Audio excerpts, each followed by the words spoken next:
Southern Utah's news talk leader.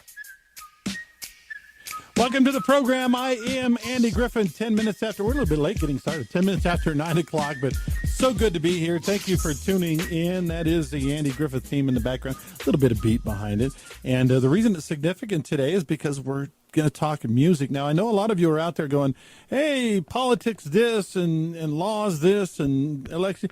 We'll get into that tomorrow. But today I thought we'd take a little time out, step away from politics a little bit and talk music. I have a couple of guests with me.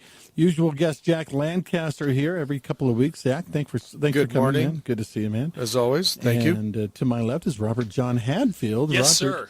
Robert John Hadfield is a music aficionado.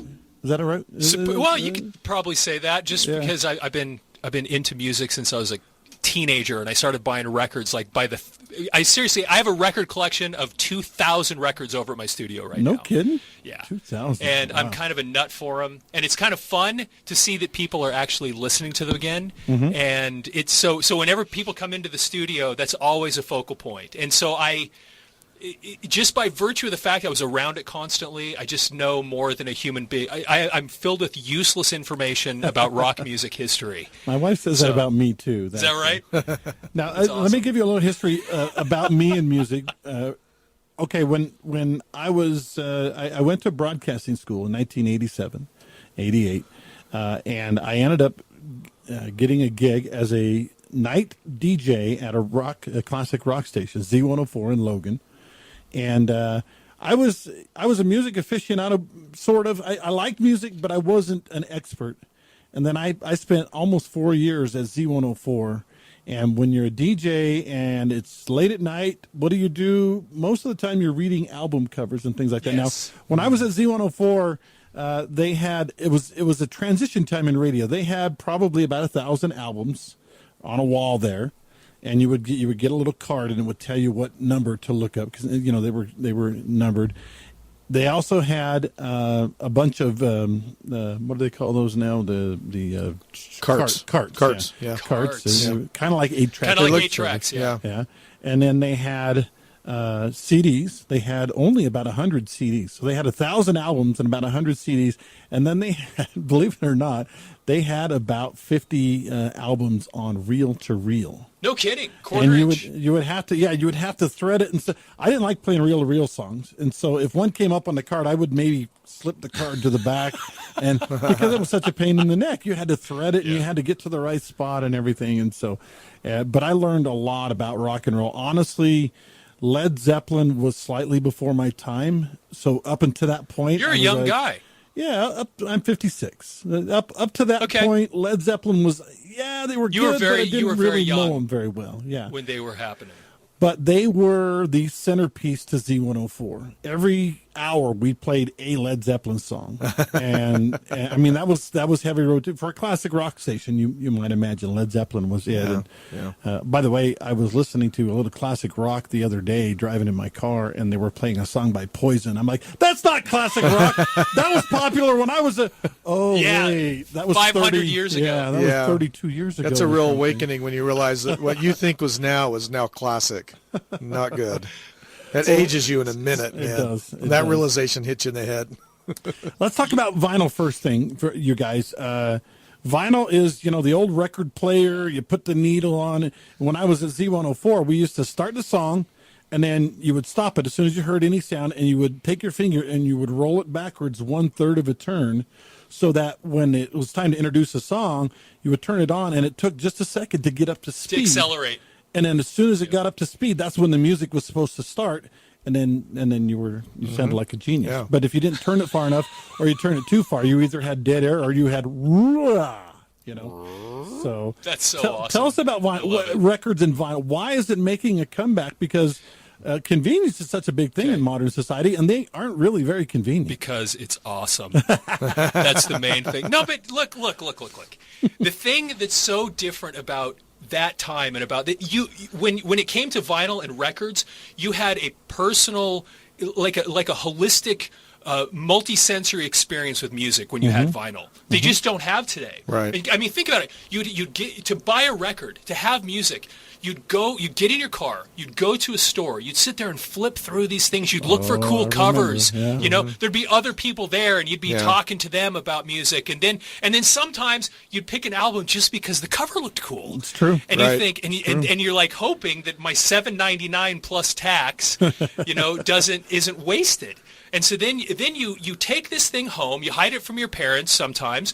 you have the process of taking the shrink wrap off. Then there's kind of this smell. So you've got the smell. Then you pull it out, and the sound of the paper sleeve coming out, and then taking the record out, and then as you put it down, getting back to what you said a second ago, Andy, you put that thing on the platter, and then what? Then you start reading.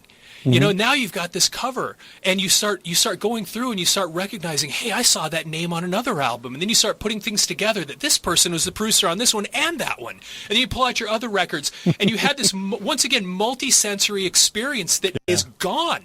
And so when it got reintroduced a few years ago, I think there were a lot of people that go, wow, I missed that. Yeah. You know, I love the convenience. Look, I love MP3s, I love streaming music and that kind of thing, but it cannot replace the multi-sensory experience that you had and the risk-taking of spending my money on something that might stink. You know, I know there's one good song on this because I heard it on the radio, and then you get it and you think, I hope the rest of this thing isn't awful. And a lot of times it was.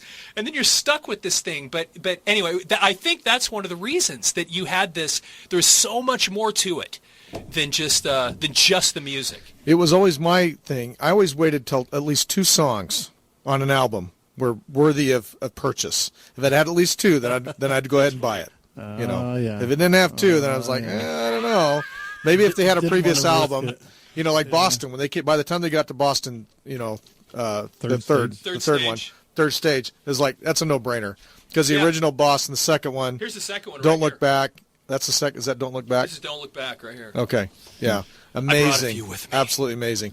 And what's funny is because in those album covers, you look at that thing, and after a while you realize, wait a minute, that's a city on a guitar, that's built to look like a spaceship. Yeah. That's so awesome. The album art was is in the the 70s. amazing. Yeah.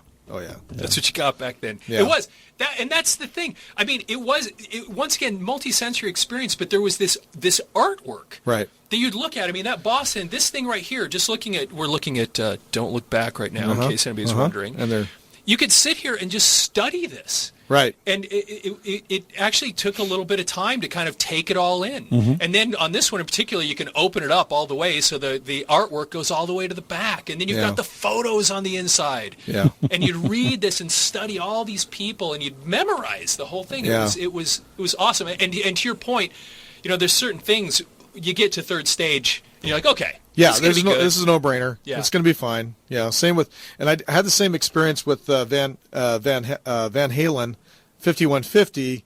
I was always a big Sammy Hagar fan, and I thought, well, okay, it was different though. It was not Wasn't the same. Van Halen. It was not Van Halen. It was Van Hagar. Hold everything. Hold everything. Now you guys are dissing on it.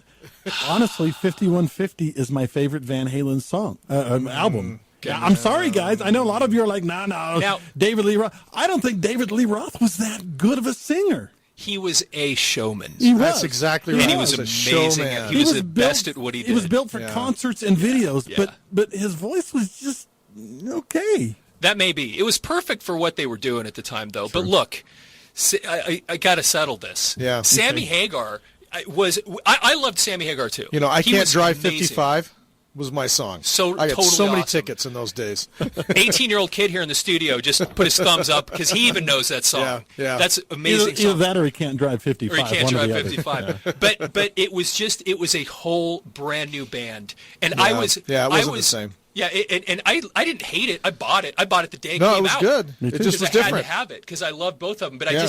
it suddenly the whole personality of the band changed too much for me. Right. And Sammy in one of the songs tried to do a David Lee Roth thing. Hey waitress, come over here. Rack a what? You know, I don't remember that part, but I was like, I'll have some of I'll that. have some of that. And yeah, I'm like, I thought it was pretty good. I liked it. Anyway, liked it wasn't for so David Lee Roth. Yeah, my yeah. opinion. Got to go But back to Andy the original. will kind of, Nothing like the let that originals. go. I mean, you know, when they come out, there's something special about them. That's why they got famous in the first place, because they had something special. you know. And then when it changes, you know, and lead singers, they get famous. You know, Dennis DeYoung left Styx and all that stuff. They changes, and I guess that's just a natural part of life. But back when you're a teenager, you think, wait a minute, don't kill my baby, you know. I want to ask you something, Robert John, and Jack too. I remember there was like almost a crescendo of audio equipment, like from the 70s to the 80s to late 80s, early 90s, big speakers, equalize. I mean, music had to sound incredible, or why listen, right?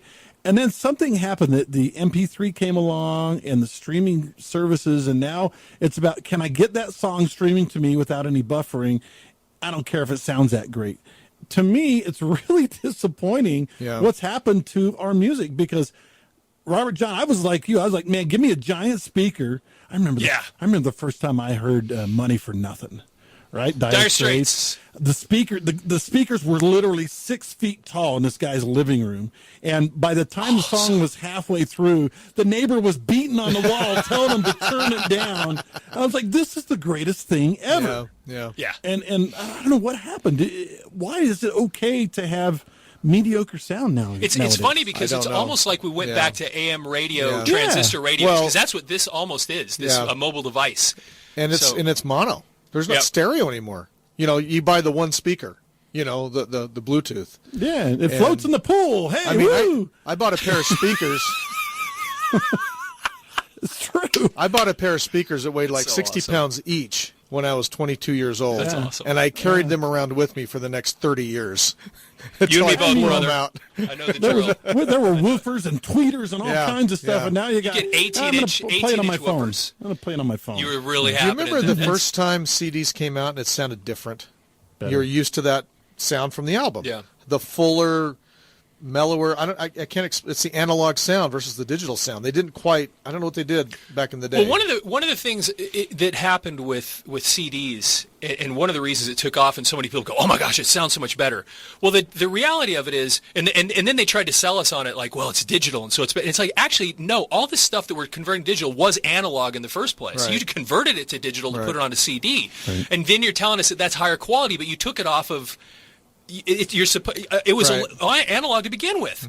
Well, records had the ability to sound as good as CDs. It's just that most people had crappy equipment. Right. And you literally, if you want to make an album sound as good as a CD, which it can, you really have to have a stylus that costs several $100s, you know, at least. Yeah. And then that would, but a lot of people, yes, exactly, because a lot of people would have those little Sears, JCPenney, crappy little turntables. There's no wonder when a CD came out, it sounded so much better to you, because you didn't have the equipment to actually do it.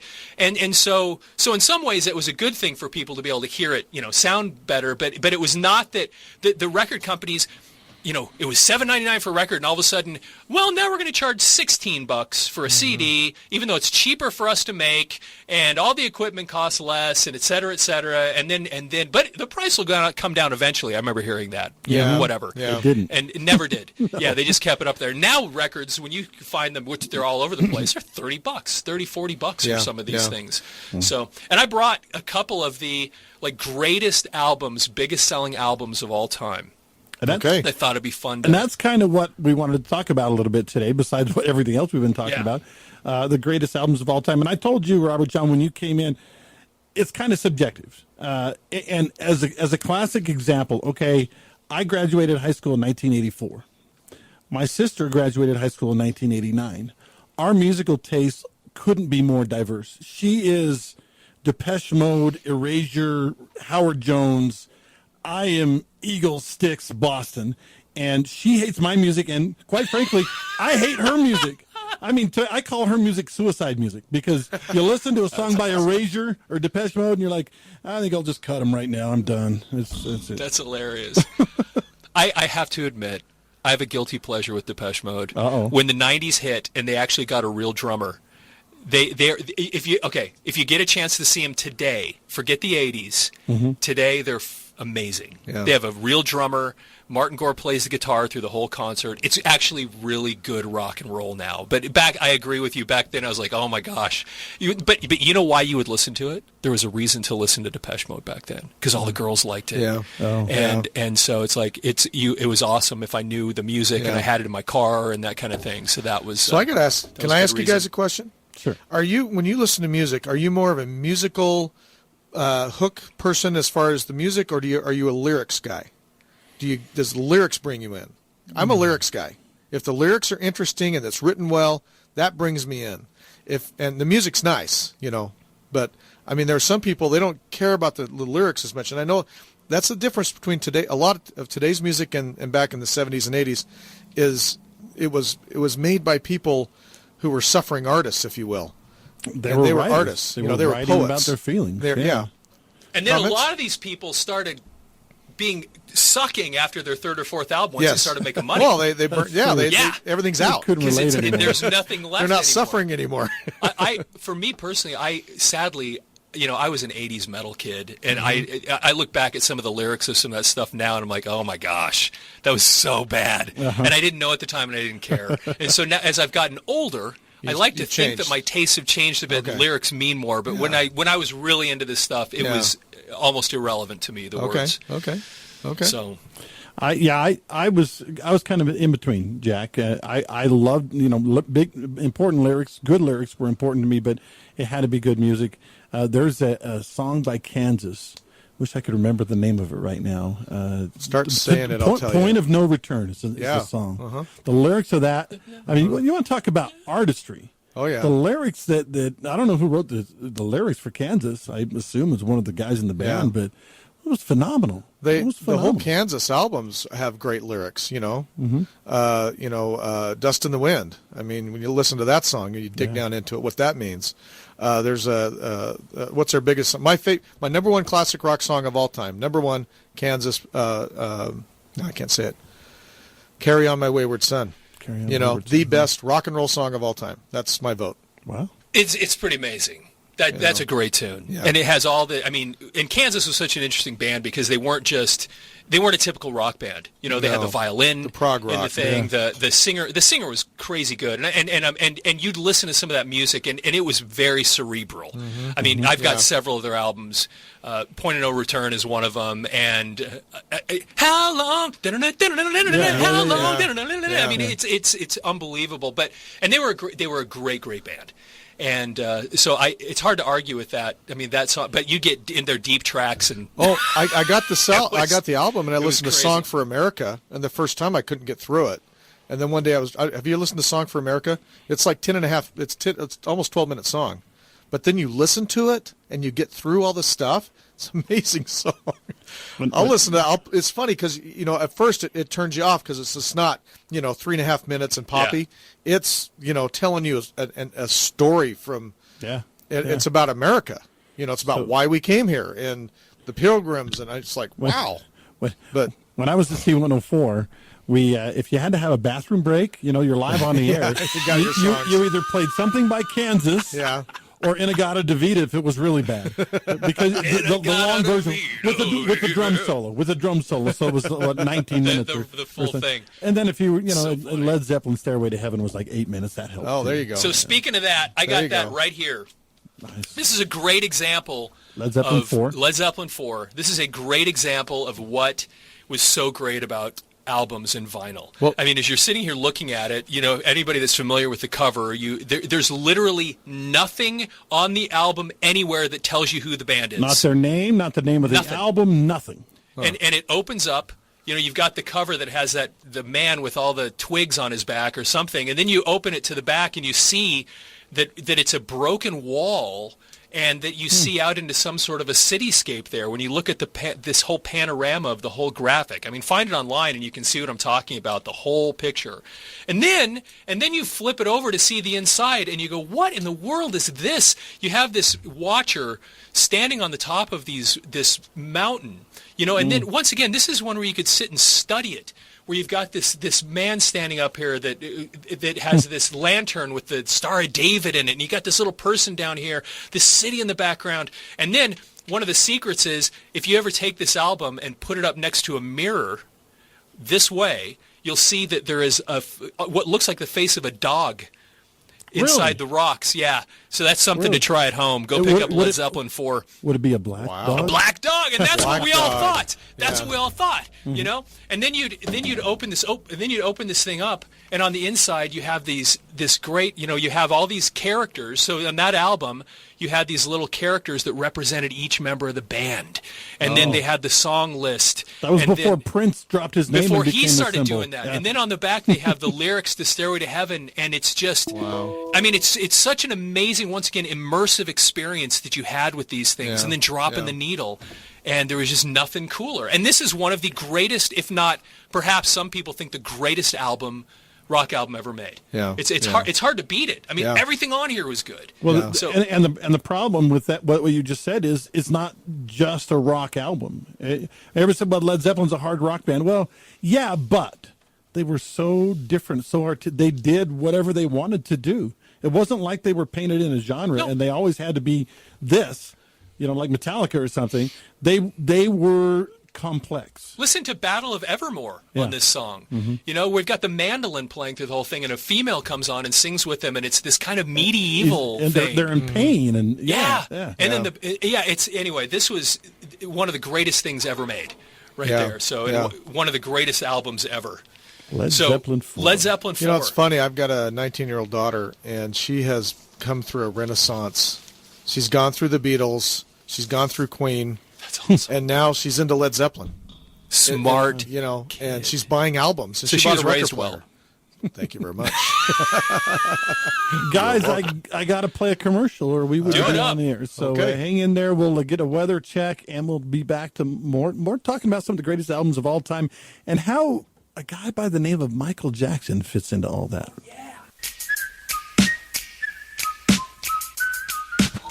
Should have left the microphones on, guys. We had a lot of good talk there during the commercial break.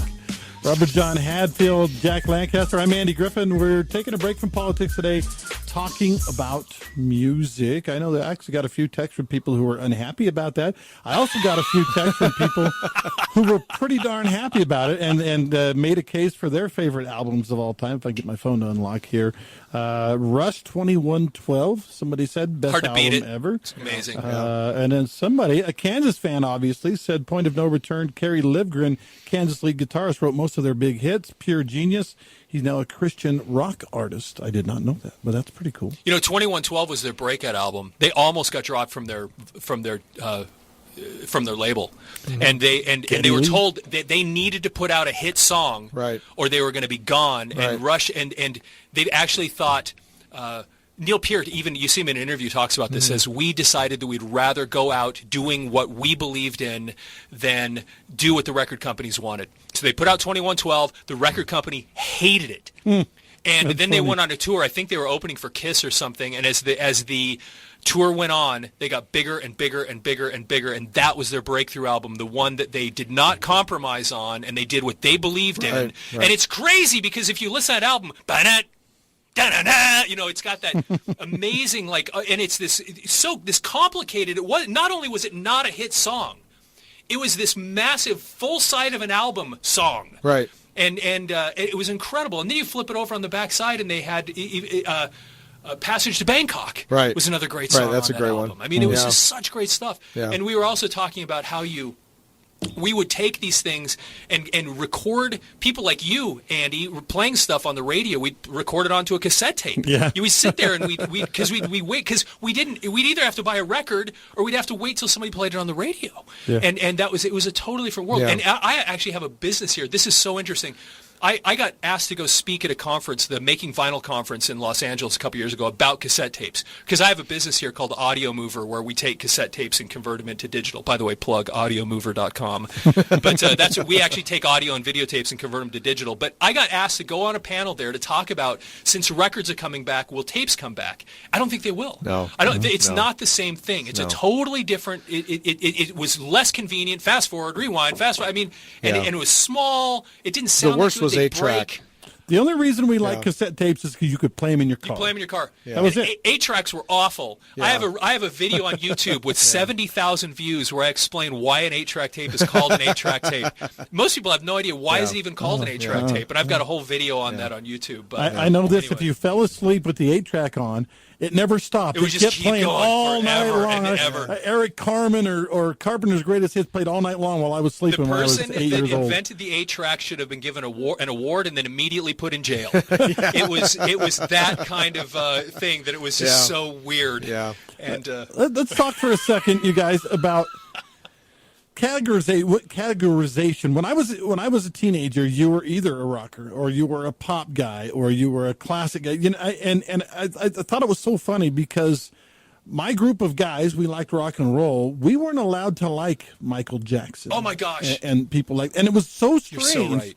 Because Michael Jackson, now that I look back, the guy was a genius. He was incredible. Brilliant. But back then, I wasn't allowed to listen to him, like him. My sister had posters of him on her wall. I couldn't even go in a room and look at the poster. I mean, it was very strange. To Robert. my eternal shame, my parents bought our family tickets to go see Michael Jackson in concert with his Really? brothers at Mile High Stadium in Denver, Colorado, and I, being the super genius idiot teenager that You I wouldn't was, go. refused to go see Michael Jackson at the height of his career. Wow. To my eternal shame. He probably And here busted today- out the moonwalk that Oh my night gosh, too. it was, and I'm sad because one of the albums, once again, and this is the #1 selling album of all time. All time, folks. Was Michael Jackson's Thriller. I brought that here with me today. Mm-hmm. And what's so interesting about this, getting back to what you said a second ago about crossover, what was so fascinating about this album was that when they recorded this, they decided to do a crossover on this album. Because you know who played the guitar solo in I do. Beat It? I do. That was A guy by the name of Eddie, Eddie Van Halen. Eddie Van Yeah. Halen. So Quincy Jones produced Thriller. And he said, hey, we want to do something and get a really interesting guitar solo. So Eddie Van Halen, as a favor, they took the 2-inch tapes over to Eddie Van Halen's studio. And they just played the tune. He played 2 guitar solos off the top of his head, played them, and then handed over, didn't get paid a dime, and it ended up recording what may be the most iconic guitar solo ever in history. And then rockers like me, you, everything, we're like, Michael Jackson album comes out, and they're like, what? We didn't know Wait what to a do with second. it. Is this legal? No, Eddie Eddie wouldn't Van do that Halen to can us. be with Michael Jackson. No, yeah. You're right. It was so weird that we had those differences. And now, as I'm an adult and hopefully a little bit smarter, you look back and you go, that guy was. If you ever watched the This Is It album or movie, and you started watching him, you realize this guy was a mega genius. Yeah. I mean, sitting there, he's like, here's the songs in his head, and he's explaining people what parts to play. He couldn't play an instrument himself, but he could just hear everything. Yeah. It was an amazing guy. Phenomenal. So, and it sold over something Phenomenal. like 50, 60 million copies of this album, and Oh it my is gosh. the #1 selling album, and everything on here is good. I mean, they're all good. Yeah. You've got Thriller, of course, which he changed the world with the video on Oh, yeah. Thriller. Amazing. And then you go, The Girl Is Mine, throws Paul McCartney on there. PYT. One of the Beatles, that's all, Human Nature. Tell me this is human nature, love. And then Billie Jean's Not My Oh, Love. Billie All that Jean. stuff was on Yeah. here. All of Yeah. that was on here. Wow. Yeah. Wow. Incredible stuff. And the videos is what helped that, because that's when videos were just starting to come out. And I know here in St. George we had a TV station that would play them once in a while. If you had cable, you could get MTV and watch that, and that was the amazing part, because you got to see the artist perform the song, and it gave more context. Did video kill the radio star? Sometimes in The some Buggles cases it say did. so. Yeah.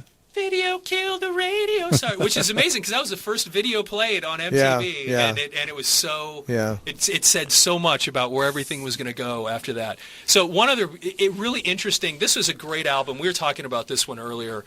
That a lot of people don't know the history behind this. So I'm going to ask a little bit of trivia. Ooh. See if you guys know Okay. this thing. I bet I don't. The Journey, the band Journey. Now, weirdly, they disappeared sort of for a long, long time, especially this album, Escape. That's the one we're looking at right now, Journey, Yeah. Escape. Steve Perry's the singer on this. So this is the first time that Greg Raleigh, who was one of the founders, was gone. And it was all Steve Perry at this point. Now, here's the question. Journey was a spin-off band from what group? Did you know Journey was a spin-off band? I didn't even know that. Journey is a spin-off band. Yeah, Nope. the guitarist that founded Neil Sean, Neil Sean. he worked for that other band. Neil Sean and Greg Raleigh Yeah. together came from another band. Yeah, I knew this once. I can't think of it now. I don't They have it. played in Santana. Yes. And Really? Greg Raleigh, who was the original, who sang for Journey, and Steve Perry ultimately replaced him, sang Black Magic Woman. So if you go back and listen to Santana and you look at those albums, Neil Sean and Greg Raleigh left Santana, started Journey, Yeah. put out 3 terrible albums.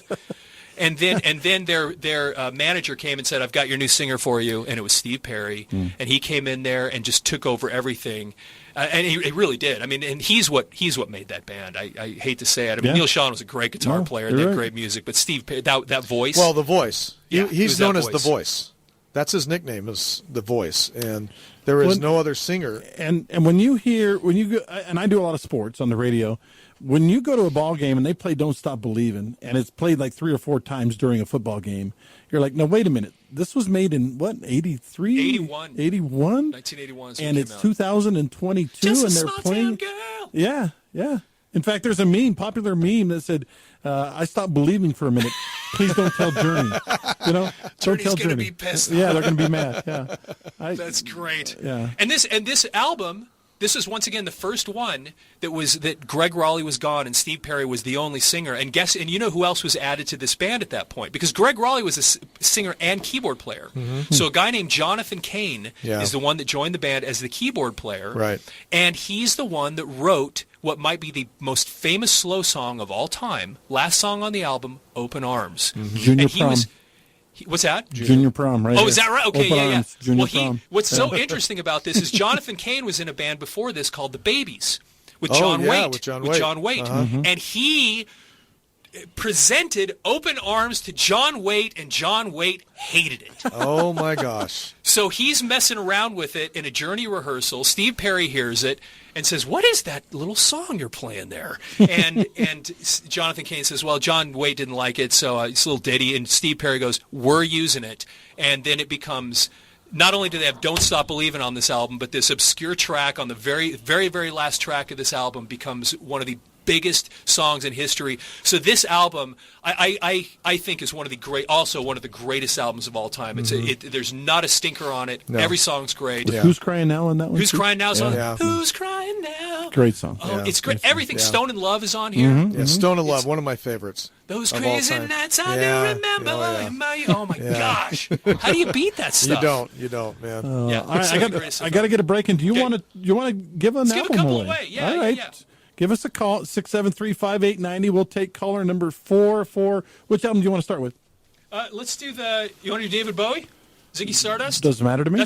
This is a classic. David One of the Bowie, greats, David Ziggy Bowie, Ziggy Stardust. Stardust. Now, listen, if you don't have a record player, you can buy them, but I'm telling you, you probably should. If you like vinyl, you should already have one, and these are vinyls. These are not CDs. And these are not the original MP3s. things too. Yeah, these are are not- originals. This isn't a reprint modern thing. So anyway, give us a call Exactly. at 673-5890. I've got to get this commercial break in, and we'll announce a winner in just a second.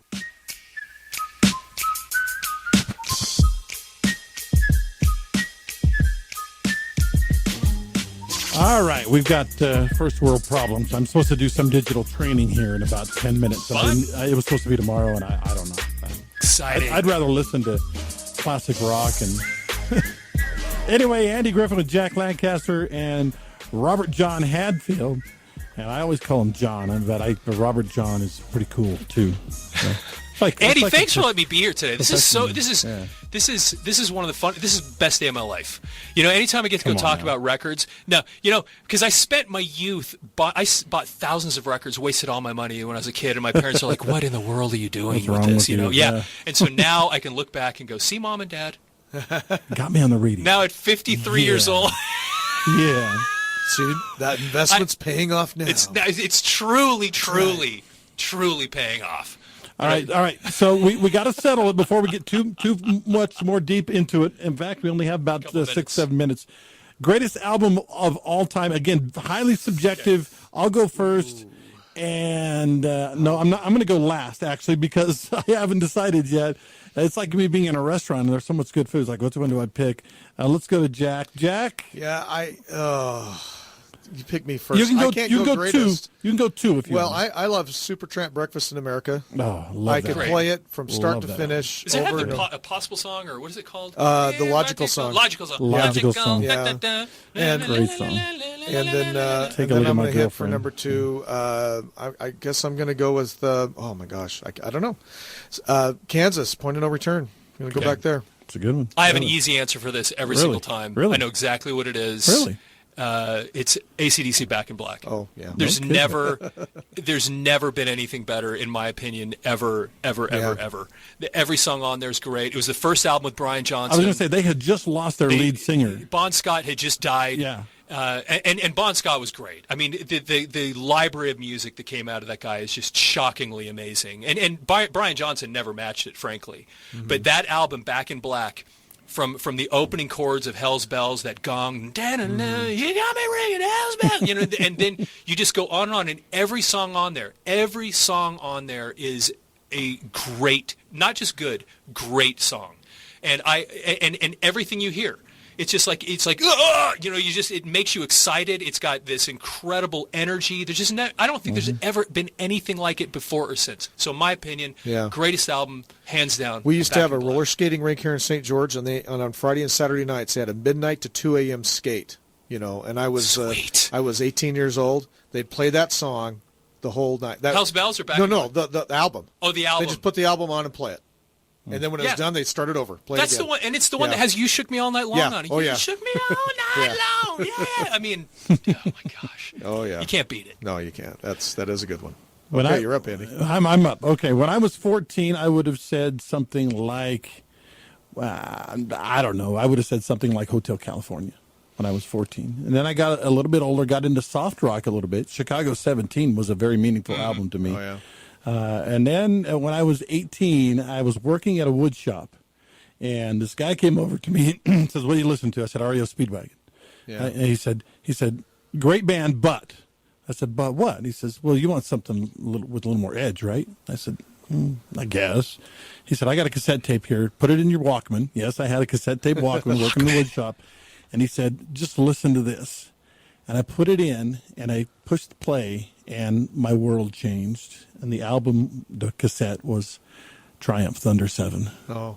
And I'm still, Yeah. to this day, and I know there are a lot of people that Triumph. What is that? Is that an insult dog on Conan? Or no, Triumph the band, Canadian trio, power trio. Yep. To me, best album, best group of all time, and I'm a little bit biased. I do have that one in my collection. And Triumph we've talked about them before. So I got They're one Fight of the my Good Fight favorites. on it. Fight That was the Good earlier. Fight? That was on Oh, that- Allies. oh, okay. No. Yeah, Yeah. just anything by Triumph. I mean, Fight the Good Fight was Magic Power. Yeah. Got the magic yeah. power of the music Yeah. in me. Oh my gosh. They were great. really They were great reminiscent of Rush. That really. Don't do that.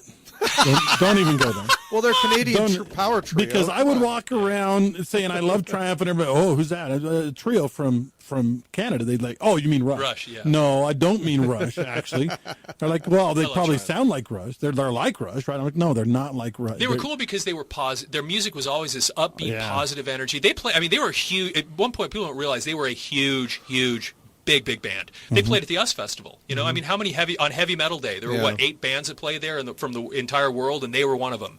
So Yeah. they were huge. they were awesome. Big band. A So lot of their lyrics they would lift right out of the Bible. They weren't a Yeah. Christian rock band like Stryper, but they Any golden pieces from the Judas Kiss? What's up? yeah, That was from Never Surrender. Yeah, I mean, and fight the good fight, and I mean they weren't afraid to wear their religion on their proverbial sleeves. yeah. so. The good book says it's better to give than to That's it, receive. yeah, I do that's- my yeah. best to do my part. Yeah, Nice. great Very great nice, stuff, yeah. man. I love those Very guys. nice. They were so great. If I have any The advice, only one of the three of us who's brave enough to sing the lyrics, on the radio right now. I say, but by the way, today's the anniversary of Happy Birthday, the song going to, what do they call it? Public domain. So I can actually, Happy Birthday to you. I can actually sing that on the air and not get in trouble. And not get Wow. Yeah, get Copyright sued. notice. Right. So, Now, when That's you go get awesome. your birthday cake at the At Chili's Angelica's or something. Angelica's, yeah, we can sing it. There you go. Happy birthday. Yeah. That's awesome. Well, I actually do a web show on YouTube about this stuff called 3 Random Records, the number 3 Random Records, and you should come do it with us sometime. Oh, yeah. We get Oh, yeah. we just put what we do is we pull out 3 records, kind of like what we did today, but we shoot the cover in 4K so you can see all the details, and then we just go and talk about all the history and all the other stuff on them. It's pretty cool. So it's I mean, what's cooler to talk about than all the history of this stuff that literally it's like it's stuff that connects us all. You know, I mean, the 3 of us may not even know each other, but then all of a sudden you talk about Triumph, and the 3 of us actually know who they are, and there's this connection that comes from it, and then the music, the feeling, and the emotion that comes from it. It's a powerful thing. It's super important to us as a culture too. Yeah. Okay, a couple of minutes left. Guilty Pleasure album, Guilty Pleasure music. We'll start with Robert John first this time. Give Jack a second to think So I'd about probably have to say, I mean, the big one something was, you shouldn't listen to, or nobody thinks that they're really that great, but you can't help it because you love them. Depeche Mode was one of them, which I talked about earlier. we did, They're one of my favorites. But actually, this one probably shouldn't be considered a guilty pleasure, but people wouldn't expect it from me. Is Sarah McLachlan might be my favorite artist of all time. She's just as good as you. Her music is unbelievable, and a lot of people be like, "What the heck? You listen?" Yeah, I absolutely love Sarah McLachlan. How about Steely you, Jack? Dan Gold. Oh, Steely Dan. I don't know if that's a guilty pleasure. They're pretty awesome. Donald Fagen. Yeah, I they're love Steely Dan. damn awesome. And then when they came out with that other album, Two Against Nature, it became Album of the Year that year, and it was a later album for them. And Jack of Speed, that was one of my songs. That's awesome. Nice. Oh man, I'd have to go back. I'm sorry, guys. I'm a Barry Manilow fan. I know there are a lot of people who are like, what's wrong with you? Oh, that's all right. I man. like Barry Manilow. You know, from Mandy to Weekend in New England to we were talking earlier about 2 A.M. Paradise Cafe, his jazz album, phenomenal stuff. And He that's writes like the songs. my guilty right. pleasure right there. He writes the songs. So we're out of time, guys. Thank you for coming. One more album, real quickly. What album can we give away right now? How about Hotel California? Hotel California, one of the greatest albums in history. Give me a call right now, 673-5890.